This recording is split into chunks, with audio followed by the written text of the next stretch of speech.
One Dag is a 50-story office building, runs the entire block from 47th Street to 48th Street along 2nd Avenue. It's in what otherwise would be a sort of a residential zone. It's actually the last commercially zoned block in the 40s there. So it has a very distinct feel from other office buildings, say on 3rd Avenue, and that appeals to a lot of different kinds of tenants. When we first started discussing redesign in the lobby, we really discussed the impact of first arrival of the building. What does an existing tenant see when they first arrive at the building? We wanted to have that make a statement about the building, about its presence, about its location, about the quality of the tenancy. We interviewed a lot of architects, looked at a lot of the lobbies, got a lot of ideas, and we just sort of hit it off very well with studios right from the start, both in terms of how they approached the operation of the lobby, which is very important to us, and as well as the aesthetics of the project.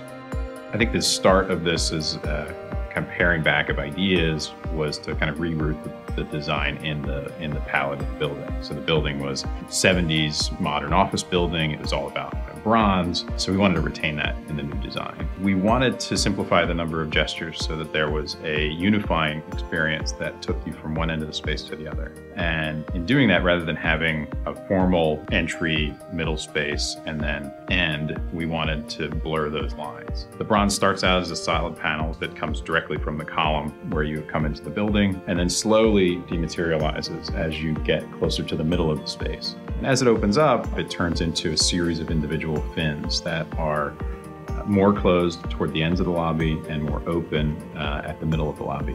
It was a feat to find somebody who had the capacity to pull this off and had the expertise to actually get it done. So we met Rob in the kind of quest for finding somebody local that could build this.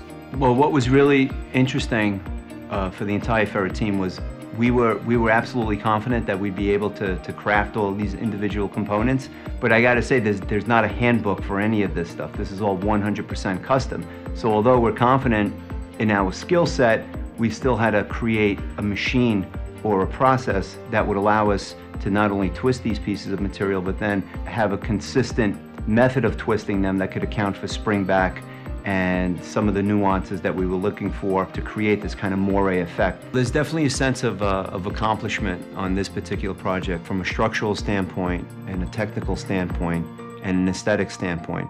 So for this marriage of materials to come together in such an effortless way and create this moire effect that truly brings the visitor in the lobby-way, kind of brings them on a journey, really pays homage to craftsmanship, but also collaboration. Overall, I think we're creating a dramatic, beautiful, and memorable place for people to work, for visitors to visit, and really recreating a landmark asset that will be in our family for decades more.